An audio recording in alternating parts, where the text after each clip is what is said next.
Today we are going to discuss about various kinds of ecosystems. We have earlier discussed about the classification of ecosystems based on natural and artificial ecosystems.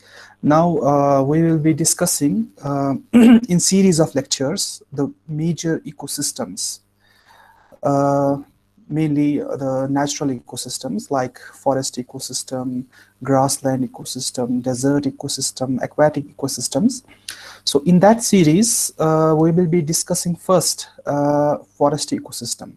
So before we start this forest ecosystem, we need to understand what is the definition of forest. What is the forest? So if we go about the chronology about how the forest term was evolved, it came basically from a French term, forest, that means outside the village or outside the fence. So the forest in earlier times used to be denoted an area which was outside the village or outside the urban areas, which was mainly covered by the trees. So here we have to discuss what is the tree. There should be a difference. There should be a definition of a tree. A tree is a kind of plant which is a perennial. Perennial means which grows every year, which is we need not to plant it every year. It is growing every year by its own. It sheds leaves, depends upon if it is deciduous plant, then if it is deciduous tree, then it sheds leaves, वो अपने पत्ते उसके झड़ते हैं. Then if it is evergreen तो उसके पत्ते नहीं झड़ते. तो उसका जो है एक ट्रंक होता है, wooden trunk, it is perennial, and then it has lateral branches, उसके शाख होते हैं. तो ये है ट्री की डेफिनेशन. तो प्लांट एक जनरल टर्म है कि प्लांट जो है जितने भी हर्बिवोर्स ने जितने भी प्रोड्यूसर्स होते हैं, चाहे वो छोटे प्लांट्स हो, श्रब्स हो, ग्रासेस हो, या कोई भी ऐसा बैक्टीरिया हो, एल्गी हो, या बड़े ट्रीज हो, उनको प्लांट्स कहते हैं. बट ट्रीज जो होते हैं उनका एक ट्रंक होता है, वुडन ट्रंक होता है, उनकी हाइट होती है, पेरिनियल होते हैं. तो कोई भी ऐसा area that is covered by the trees, depending upon कि उनका क्या एक्सटेंड हो सकता है, कि कितना एक ट्री कितना कनॉपी उसकी है. एक ट्री की कनॉपी मींस कनॉपी होता है कि जहाँ तक उनके जो है ब्रांचेस फैलते हैं, उसके जस्ट नीचे जो भी ज़मीन आती है उसको कनॉपी बोलते हैं. तो उसका जो कनॉपी है कितना एक्सटेंड होता है, ओवरलैप होता है विद अदर ट्रीज और not, depending on that it can be classified as dense forest, open forest. तो ये होती है definition of forest, basically that is covered by the trees. तो एक ecosystem, as an forest ecosystem में उसका क्या स्ट्रक्चर होता है. बेसिकली उसके जो हम इकोसिस्टम पढ़ते हैं, we discuss about first what is the structure of that ecosystem. तो एक फॉरेस्ट इकोसिस्टम का स्ट्रक्चर क्या होता है, उसके बायोटिक कम्युनिटीज पहले हम स्टडी करेंगे. बायोटिक कम्युनिटीज उसमें आता है प्लांट्स, एनिमल्स, माइक्रो ऑर्गेनिजम्स. तो प्लांट्स जो होते हैं मेजर उसमें होते हैं बड़े ट्रीज. जैसे अगर आप कश्मीर के प्लांट ये फॉरेस्ट की बात करते हैं, अल्पाइन फॉरेस्ट जो हायर एलिवेशंस पे पाए जाते हैं, उनमें देवदार जो ट्रीज होते हैं, कॉनिफर्स जिनको बोलते हैं, कॉनिफर्स जो होते हैं जिनका एक कोनिकल शेप होता है, उनको कॉनिफर्स बोलते हैं. वो बेसिकली ज़्यादा टेम्परेट काइंड ऑफ क्लाइमेट में पाए जाते हैं. तो वो प्लांट्स उसमें मेजर कम्युनिटी होती है वो सब प्लांट्स की. तो अदर जो एनिमल्स होते हैं, वाइल्ड लाइफ एनिमल्स होते हैं, जैसे डियर हो सकता है. यहाँ पे दाची खाम नेशनल पार्क है, वहाँ पे जो है कश्मीरी स्टेज जिसको हम हांगल बोलते हैं, ब्राउन बियर होता है, लेपर्ड होता है. ये सब है उसके ये कार्निवोर्स काइंड ऑफ कम्युनिटी. तो उसके अलावा माइक्रोबियल कम्युनिटी भी डिपेंड करती है upon the temperature, upon the climate. हम डिस्कस करेंगे आगे कि different kinds of forest exists based on the type of climate, based on the elevations. तो उस पे भी different types of जो है forests exist करते हैं. तो herbivores में जनरली अगर फॉरेस्ट की बात करते हैं, if you also if you are watching the discovery जो होते हैं साइंस चैनल्स होते हैं या वीडियोस होते हैं, उसमें भी आप देख सकते हैं कि किस टाइप के जो एनिमल्स होते हैं फॉरेस्ट में एग्जिस्ट कर सकते हैं। बहुत ही डाइवर्स काइंड ऑफ जो है फॉरेस्ट इकोसिस्टम है बेस्ड ऑन कि किस क्लाइमेट में है। तो उसके अलावा उसमें डाइवर्सिटी बहुत ज़्यादा है, जैसे ट्रॉपिकल फॉरेस्ट जहाँ पे ह्यूमिडिटी बहुत ही ज़्यादा होती है। ह्यूमिडिटी मीन्स हवा में नमी, हवा में वाटर वेप बहुत ही ज़्यादा होते हैं।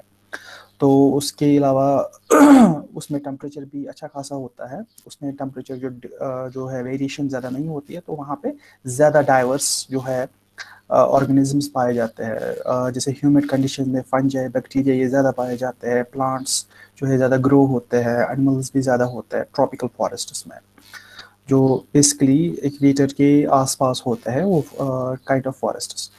तो ऑन एन एवरेज जितने भी फॉरेस्ट्स होते हैं उसके अलावा उनके जो सॉइल सरफेस पे बैट्स पे एक जो लेयर होती है ऑर्गेनिक मटेरियल की, जो लीव्स जो जड़ते हैं उस पर बहुत सारे जो है ऑर्गेनिजम्स ग्रो करते हैं। तो उसको हेटेरोट्रॉपिक स्ट्रेटम कहते हैं या ब्राउन बेल्ट कहते हैं, जिसपे बेसिकली जो है अदर ऑर्गेनिजम्स ग्रेज करते हैं, चाहे वो माइक्रो ऑर्गेनिजम्स हो, प्लांट, ये एनिमल्स हो, उसको हेटेरोट्रॉपिक स्ट्रेटम कहते हैं।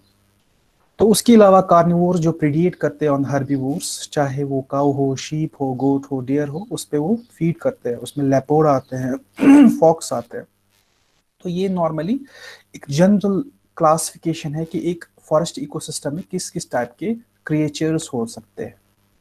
एंड देन जो सेकेंडरी कंज्यूमर्स अगर आप याद होगा कि हम कार्निवोर्स को कहते हैं, जो बेसिकली हर्बीवोर्स को खाते हैं। तो उसमें mammals like dogs, cats, mangoes, hyenas, birds, बहुत सारे काइंड्स ऑफ जो है ऑर्गेनिजम्स होते हैं। तो उनके उस एक फॉरेस्ट में टॉप कार्निवोर जो इन सब ऑर्गेनिजम्स के ऊपर होता है एक फूड चेन में, एक ट्रॉपिक स्ट्रक्चर में या इकोलॉजिकल पायरामिड में, वो लॉइन होता है या टाइगर होता है, जिसको और कोई नहीं खाता।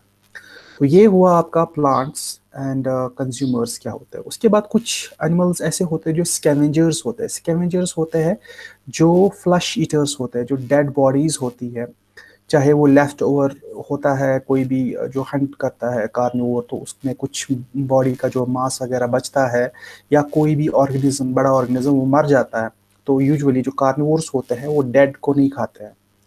तो वो हमेशा ताज़ा जो शिकार करते हैं उसको खाते हैं। बट जो स्कैवेंजर्स होते हैं, जो वो प्रेफर करते हैं कि जो भी डेड बॉडीज होती है या लेफ्ट ओवर जो हंट होता है बाय द कार्निवोर्स, तो उसको वो खाते हैं। तो उसमें आपके आते हैं, जैसे जैकॉल आता है, वल्चर्स जो गिद्ध वगैरह बोलते हैं, वो ये सब जो है स्कैवेंजर्स होते हैं, ये डेड बॉडीज को पे फीड करते हैं। And then next community is parasites. एक फॉरेस्ट इकोसिस्टम में पैरासाइट्स भी होते हैं। ये पैरासाइट्स प्लांट्स में भी पाए जाते हैं एंड एनिमल्स में भी पाए जाते हैं। प्लांट्स में जो है बहुत सारे काइंड ऑफ पैरासाइटिक प्लांट्स होते हैं, जो एग्जिस्टिंग जो टॉल प्लांट्स है उन पे जो है उनसे न्यूट्रिएंट्स सक करते हैं, उस पे ग्रो करते हैं, उनके कुछ अपने रूट्स नहीं होते हैं। तो उसके अलावा एनिमल्स में भी कुछ पैरासाइट्स होते हैं, जैसे जो पैरासाइटिक इंसेक्ट्स होते हैं, जो खून चूसने वाले इंसेक्ट्स होते हैं, वो भी होते हैं। तो उसके अलावा डिकम्पोजर्स, जो हमने इससे पहले भी पढ़ा था, स्ट्रक्चर ऑफ एन इकोसिस्टम, उसमें डिकम्पोजर्स का जो है इम्पोर्टेंट रोल है, वो कैसे न्यूट्रिएंट साइकिल्स को जो है मेंटेन रखते हैं। तो जितना भी डेड मटेरियल है, जो स्कैवेंजर्स तो फ्लश ईटर्स होते हैं, बट प्लांट्स का भी जो डेड ऑर्गेनिक मटेरियल होता है उसको भी डिकम्पोज करने में, उसके बाद न्यूट्रिएंट्स वगैरह रिलीज करते हैं उसमें, जैसे अर्थवर्म है, बैक्टीरिया है, फंजाई, एक्टिनोमाइसीट्स। से अर्थवर्म जो है, it is also an important species for producing the vermi compost. जो वर्मी कंपोस्ट हम बनाते हैं, चाहे हम घर में भी बना सकते हैं या बाहर जो है इंडस्ट्रीज से भी मंगवाते हैं vermi compost. It is very highly nutrient, जो है इसमें न्यूट्रेंट कंटेंट बहुत ज़्यादा होता है, नाइट्रोजन, फॉस्फोरस, पोटेशियम। अर्थवर्म्स को छोड़ा जाता है जो लेफ्ट ओवर होता है, चाहे वो किचन वेस्ट हो या एग्रीकल्चर वेस्ट हो, वो उसको खाते हैं। वो फिर जो उनका वेस्ट प्रोडक्ट होता है वो वहाँ बहुत ही जरखेज होता है, उसमें फर्टिलिटी लेवल बहुत ज़्यादा होती है। तो ग्राफिकली अगर हम देखेंगे एक फॉरेस्ट इकोसिस्टम में किस टाइप का ये फूड चेन्स होते हैं, किस टाइप का होता है, जैसे ये यहाँ पे प्रोड्यूसर्स, जैसे बड़े ट्रीज होते हैं जिनका ट्रंक होता है, लेटरल ब्रांच लिटरल ब्रांचेस होती है। तो उसके बाद श्रब्स होते हैं, छोटे छोटे जो झाड़ियाँ वगैरह होती हैं, देन ग्रासेस होते हैं, एंड देन फंजाई होता है, बैक्टीरिया होता है। ये पूरा ये जो बेल्ट बनाता है इसको कहते हैं हेटेरोट्रॉपिक स्ट्रेटम, ये वाला जो डेड ऑर्गेनिक मटेरियल यहाँ पे जमा होता है फ्लोर पे। तो इस पे डिफरेंट जो ऑर्गेनिजम्स फीड करते हैं, जैसे स्केरल है, ग्रास होपर है, रैबिट है, ये हर्बीवोर्स है। तो इन पे भी डिफरेंट ऑर्गेनिजम्स पर फीड करते हैं। ये डिपेंड करता है किस टाइप किस लोकेलिटी में फॉरेस्ट है। अगर टेम्परेट में है तो ये डिफरेंट ऑर्गेनिजम्स डिफरेंट हो सकते हैं। एक टिपिकल है, ये कॉमन नहीं है कि हर किसी जगह यही होती है। स्केरल कश्मीर में नहीं पाई जाती squirrel. If you go to Delhi के फॉरेस्ट में या ट्रॉपिकल फॉरेस्ट में स्केरल पाई जाएगी। ग्रास होपर यहाँ पे भी अवेलेबल होता है, रैबिट यहाँ पे भी होता है, बट अदर ऑर्गेनिजम्स जो है यहाँ पे नहीं हो सकते। देन अगर हम फॉरेस्ट कवर की बात करें, यहाँ पे जितना भी ग्रीन एरिया है, एग्जिस्टिंग एरिया, तो ये करंट फॉरेस्ट जो डेटा बहुत पुराना है, बट उसमें उतना चेंज नहीं हुआ है। तो यहाँ पे जितना भी जो डार्क ग्रीन कलर है, तो ये हमारा फॉरेस्ट एक्सटेंट है पूरा। जैसे ये वाला जो लाइट ग्रीन है, ये पहले फॉरेस्ट हुआ करते थे, फिर डिफॉरेस्टेशन की वजह से जो फॉरेस्ट कवर डिक्रीज हुआ है। तो यहाँ पे आप देख सकते हैं कहाँ कितना एक्सटेंट है आपका जो है वर्ल्ड में, और डिफरेंट कॉन्टिनेंट्स। जैसे अफ्रीका, अफ्रीका में सबसे ज़्यादा फॉरेस्ट पाए जाते हैं। यू शुड रिमेंबर, अगर आपके ऑब्जेक्टिव में पूछा जाता है which of the continents, 7 continents, किस कॉन्टिनेंट में सबसे ज़्यादा जो है आपका फॉरेस्ट कवर है। अब जो वर्ल्ड मैप है, ये एग्जैक्ट ऐसा वर्ल्ड नहीं दिखता है। जो ये अफ्रीका है ये बहुत बड़ा है as compare to this southern America. Southern America ये छोटा है। तो अगर आप एग्जैक्ट मैप देखना चाहते हैं, then Africa will be the area के हिसाब से बहुत ज़्यादा है, तो इसमें फॉरेस्ट कवर भी ज़्यादा है। तो इसके अलावा जो पोलर पोलर रीजन्स है यहाँ पे, तो इसमें भी फॉरेस्ट कवर है। देन अगर आप इंडिया की बात करें, इंडिया में जैसे यहाँ पे आपका नॉर्थ ईस्ट रीजन है और ये हिमालयन रीजन है, इसमें भी अच्छा खासा फॉरेस्ट कवर है। तो अब जो डिफरेंट टाइप्स ऑफ फॉरेस्ट्स, हम इकोसिस्टम जब पढ़ेंगे फॉरेस्ट इकोसिस्टम, उसमें हम डिफरेंट टाइप्स ऑफ फॉरेस्ट्स भी डिस्कस करते हैं। उसमें फॉरेस्ट्स को usually normally based on the climate 3 हिस्सों में डिवाइड किया गया है, जैसे tropical rain forests, then tropical deciduous forests and temperate coniferous forests. तो tropical rain forest basically exist करते हैं ट्रॉपिकल एरियाज में, जहाँ पे रेनफॉल ज़्यादा फ्रीक्वेंटली होती है, ह्यूमिडिटी बहुत ज़्यादा होती है। तो इसमें जो diversity of animals and plants बहुत ही ज़्यादा होती है, तभी यहाँ पे ह्यूज नंबर ऑफ एनिमल्स पाए जाते हैं, जैसे बर्ड्स और मैमल्स पाए जाते हैं। तो ये बहुत ही डाइवर्स काइंड ऑफ जो है फॉरेस्ट्स है। यहाँ पे रेनफॉल्स बहुत फ्रीक्वेंटली होती है ऑन, जिसमें जो वेरिएशन ऑन टेम्परेचर बहुत ही कम होती है। तो ऑन एन एवरेज जो टेम्परेचर इन बिटवीन जो होता है 25 टू 35 डिग्री सेल्सियस, इसके ऊपर नीचे नहीं जाता है। तो रेनफॉल तकरीबन तकरीबन हर दिन होती है यहाँ पे। तो उसके बाद है tropical deciduous forests. Tropical deciduous forest वो फॉरेस्ट ट्रॉपिकल फॉरेस्ट्स होते हैं जहाँ जिनके पत्ते झड़ते हैं इन पर्टिकुलर सीजन। अगर यहाँ कश्मीर की बात करते हैं, यहाँ पे भी डेसिडुअस फॉरेस्ट्स है। फॉरेस्ट नहीं, प्लांट्स, ट्रीज की बात करते हैं हम, जिसे विंटर ऑनसेट होता है नवंबर के आसपास। देन यहाँ के जो है ट्रीज के पत्ते झड़ जाते हैं, देन स्प्रिंग मार्च के सीजन में फिर से आते हैं। बट इन यहाँ का जो है टाइप ऑफ जो क्लाइमेट है, इट इज़ डिफरेंट काइंड। तो वैसे ही डिफरेंट ट्रॉपिकल, जैसे उसमें in the month of April उसके जो पत्ते झड़ते हैं। Then the rainfall starts in the month of June July, तो उसके पत्ते फिर से वापस आते हैं। तो इसकी जो डाइवर्सिटी होती है, that is less as compared to tropical rain forests. Then tropical conifer forest जो होते हैं, it is mainly composed of coniferous forest, जो cone kind of जो forests होते हैं, जिसमें देवदार जो प्लांट्स ट्रीज होते हैं, और उसमें भी बहुत ही डाइवर्स काइंड ऑफ जो है एनिमल्स पाए जाते हैं। अब जो है इम्पोर्टेंट यहाँ पे, हम as an ecosystem, what is an ecological role of forests. जो फॉरेस्ट का अगर हम इंडिया की बात करें, इंडिया में तकरीबन जियोग्राफिकल एरिया है अप्रॉक्सीमेटली 329 मिलियन हेक्टेयर्स।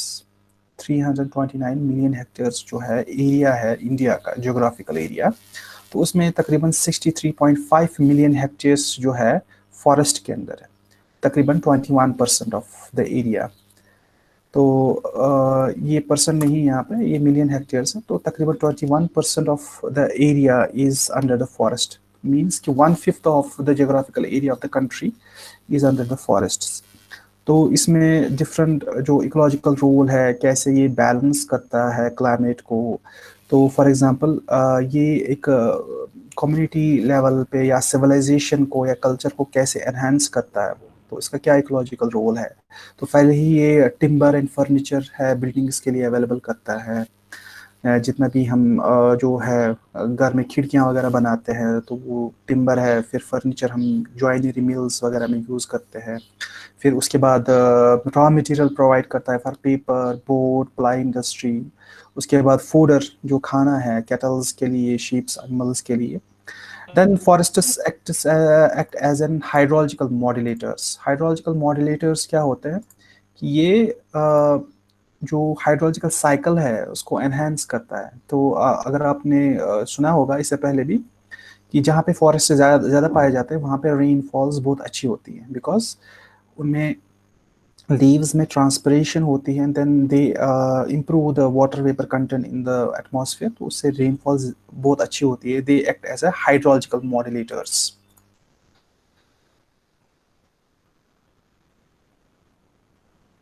देन उसके बाद they maintain micro climate of an area. तो ये जो क्लाइमेट, अगर आप किसी भी एरिया में जाओगे, एक प्लेन एरिया में जाओगे, तो फॉर एग्जांपल मैं दिल्ली में एक कैंपस में रहता था, that was in the heart of the Delhi. तो तो गेट के बाहर हम जब जाते थे तो टेम्परेचर ड्रास्टिकली इंक्रीज होता था अराउंड 5 डिग्री। तो इनसाइड कैंपस टेम्परेचर 5 डिग्री कम होता था एज कम्पेयर टू आउटसाइड जो क्लाइमेट होता था, या आउटसाइड जो टेम्परेचर होता था। मींस दे जो है ये माइक्रो क्लाइमेट में छोटे पैमाने पे जो क्लाइमेट को जो है मेंटेन करते हैं। फॉर एग्जांपल अगर ज़्यादा हीट है तो जो है हीट को डिक्रीज करते हैं, बिकॉज लीव्स में होता है water content, and water act as a very good जो है हीट को एब्जॉर्ब करता है। उसके बाद जो है forest act as a good जो है साउंड जो है sound barriers, as an sound barriers use करते हैं। जैसे सोशल फॉरेस्ट्री होता है, जो रोड्स के अलोंग जो ट्रीज वगैरह ग्रो करते हैं, दे एक्ट एज अ, उसको एक तो पोल्यूशन भी अब्जॉर्ब करते हैं, then also they act as a sound barriers. तो साउंड को जो है, नॉइज को है, वो एब्जॉर्ब करता है, बिकॉज उसमें वाटर वेपर कंटेंट बहुत ही ज़्यादा होता है। तो उसके अलावा फॉरेस्ट फ्लोर में जो है डिकम्पोज्ड और जो उसमें लीव्स वगैरह जो जड़ते हैं, they act as a good good water ये एब्जॉर्बिंग मटेरियल। उसमें जो ह्यूमस वगैरह बनता है उससे वाटर अवेलेबल होता है सॉइल में बहुत देर तक, वो लीच आउट नहीं होता है या बह नहीं जाता इजीली। तो उससे क्या होता है, एक तो वाटर वेपर जो वाटर अवेलेबिलिटी जो है सॉइल पे इंक्रीज होती है, and also the soil erosion का जो इम्पैक्ट है वो कम हो जाता है। तो उसके अलावा soil process formation and weathering में भी बहुत ही इंपॉर्टेंट रोल है फॉरेस्ट का। और भी बहुत ज़्यादा जो है इसके रोल्स है। फॉरेस्ट का क्या क्या रोल है डिफरेंट कम्युनिटीज़ के लिए, बहुत ही ज़्यादा है। ये तो कुछ जो है मेन जो इकोलॉजिकल रोल है फॉरेस्ट का, ये मैंने वो बताया आपको। अब फॉरेस्ट्स के जो है कुछ टाइप्स है, जैसे चैंपेन एंड सिथ जो दो ये थे वर्कर्स थे। इन 1968 दे हैव क्लासिफाइड फॉरेस्ट्स इन तकरीबन 16 forms depending upon the climate. there are 16 types of forests basically in the India. Champion and Seth 1968 में उन्होंने क्लासिफाई किया था फॉरेस्ट्स को। उसके अलावा आगे जाके जब हम नेचुरल रिसोर्सेज पढ़ेंगे, जो नेक्स्ट आपका जो यूनिट है उसमें हम फॉरेस्ट रिसोर्स इन डिटेल पढ़ेंगे। टाइप्स ऑफ फॉरेस्ट कौन कौन से प्लांट्स होते हैं उसमें, जम्मू एंड कश्मीर में कौन है, लद्दाख में कौन कौन से टाइप्स ऑफ फॉरेस्ट है, कैसे क्लासीफाई किया, एरिया वगैरह, वो सब हमको डिस्कस करना है। बट इन ब्रीफ यहाँ पे मैं आपको बताऊँ कि चैंपेन एंड सिथ दो साइंटिस्ट थे या दो ऑथर्स थे या वर्कर्स थे 1968 में। उन्होंने फॉरेस्ट को 16 टाइप्स ऑफ जो है फॉरेस्ट में क्लासीफाई किया। द नेक्स्ट मेजर जो इकोसिस्टम है आपका, दैट इज ग्रासलैंड इकोसिस्टम। तो grassland ecosystem is basically where the जो डोमिनेटिंग जो वेजिटेशन है, जो डोमिनेटिंग प्लांट्स है, दैट आर ग्रासेस या अदर नॉन वुडी जो प्लांट्स होते हैं वो डोमिनेट करते हैं वहाँ पे। तो ये बेसिकली एक ट्रांजिशन होता है कि एक डेजर्ट और एक फॉरेस्ट इकोसिस्टम के बीच में एक जो अदर इकोसिस्टम होता है इन ट्रांजिशन, तो वो होता है ग्रासलैंड। मींस कि एक डेजर्ट जिसमें खाली कैक्टस वगैरह ग्रो करते हैं and then there is very sparse kind of vegetation. तो धीरे धीरे वो वेजिटेशन जब इंक्रीज होती है तो number of grasses will start be will be visible in the ecosystem. तो धीरे धीरे वो कन्वर्ट होता है इन द फॉरेस्ट। मीन्स कि एक ट्रांजिशन होता है। अगर आप if you can recall the ecological succession, कैसे एक बैरन रॉक से एक फॉरेस्ट बनता है over the period of years, तो डिफरेंट कम्युनिटीज़ वो आती है, डिफरेंट वो तो एक ही एरिया में आते हैं, but it is an transition. ये ज़रूरी नहीं है कि एक ही जगह होंगे। ये कि फॉर एग्जांपल अभी ग्रासलैंड है तो 10-15 साल या 20 साल या 100 साल के बाद फॉरेस्ट में कन्वर्ट हो सकता है, डिपेंड करता है। बट ये एक ट्रांजिशन है कि जो डेजर्ट इकोसिस्टम है एंड देन कम्स द ये grassland ecosystem and then comes the forest ecosystem. तो इसमें अब 19% ऑफ द एरिया जो है, जोग्राफिकल एरिया ऑफ अर्थ, जो ग्लोबल एरिया जो है, जितने भी कॉन्टिनेंट्स है उनका जितना भी जोग्राफिकल एरिया, उसका 19% जो है ग्रासलैंड इकोसिस्टम्स में आता है। तो अब डिफरेंट कॉन्टिनेंट्स में ग्रासलैंड्स को डिफरेंट नाम से बुलाते हैं। जैसे एशिया में स्टेपीज बुलाते हैं ग्रासलैंड्स को, नॉर्दर्न अमेरिका में फरारीज बोलते हैं। देन साउदर्न अमेरिका में डिफरेंट नाम जैसे पैम्पास, लेनोस एंड कैरोडोस ये करके बुलाते हैं। देन सवाना जो है या वेल्ड्स करके अफ्रीका, सवाना आपने अक्सर सुना होगा नाम, because it is a grassland in the Africa, then rangelands in Australia। अब ये सब जो है ग्रासलैंड ही है, बट डिफरेंट कॉन्टिनेंट्स में ग्रासलैंड्स को डिफरेंट नाम से बुलाता है। You should be remembering this. हो सकता है ऑब्जेक्ट में पूछा जाएगा, what is the steppes, in which continent the steppes are found. तो ये सब आपको याद रखना है। एक तो area, what is the total geographical area of all the grasslands in the world, then किस टाइप की कम्युनिटीज होती है वहाँ पे। देन उसमें abiotic components and biotic components क्या क्या होते हैं। ये तो यूजुअली जो अबायोटिक कंपोनेंट्स कॉमन ही होते हैं कि जैसे सॉइल है, एटमॉस्फेयर है, उसके बाद सॉइल में डिफरेंट एलिमेंट्स होते हैं जैसे carbon, hydrogen, oxygen, nitrogen, phosphorus, sulphur, जो बेसिकली न्यूट्रिएंट साइकिल्स होते हैं जो सप्लाई करते हैं टू द प्लांट्स, जो एसेंशियल न्यूट्रिएंट्स होते हैं, चाहे फ्रॉम द एटमॉस्फेयर हो चाहे फ्रॉम द सॉइल हो। उसके अलावा कुछ ट्रेस एलिमेंट्स होते हैं, वाटर होता है, जो इडाफिक फैक्टर्स होते हैं मीन्स सॉइल फैक्टर्स, उसमें फर्टिलिटी लेवल किस टाइप की है, किस टाइप की सॉइल है, रॉकी है, लोमी है, सैंडी लोमी है, ये डिफर करता है फ्रॉम द डिफरेंट जो है ग्रासलैंड्स। अब बायोटिक कम्युनिटी में मेनली जो है उसमें प्रोड्यूसर्स में ग्रासेस आते हैं, उसके अलावा कुछ जो है नॉन वुडी हर्ब्स आते हैं, और कुछ कुछ जगह स्पार्सली पॉपुलेटेड श्रब्स भी आ सकते हैं। उसके अलावा कंज्यूमर्स में बेसिकली क्या आते हैं, प्राइमरी कंज्यूमर्स, जिसमें जो बेसिकली ग्रासलैंड इकोसिस्टम में ही पाए जाते हैं, जैसे ज़्यादा, जैसे काउज है, जेबराज है, विल्ड बीस्ट्स है, बैफलोज है, डियर है, रैबिट है, ये सब आते हैं आपके प्राइमरी कंज्यूमर्स। तो उसके अलावा इंसेक्ट्स होते हैं जो बेसिकली फीड करते हैं ऑन द ग्रासेस। उसके अलावा सेकेंडरी कंज्यूमर्स में आता है फॉक्स, जैकॉल, स्नेक्स, फ्रॉग्स वगैरह। तो ये आप इसलिए पढ़ रहे हैं ये सब, क्यों ये रिपीट हो रहा है, क्योंकि आप ये भी सोच रहे होंगे कि मैंने ऑलरेडी आपको बताया है इकोसिस्टम में क्या क्या बायोटिक अबायोटिक कंपोनेंट्स है।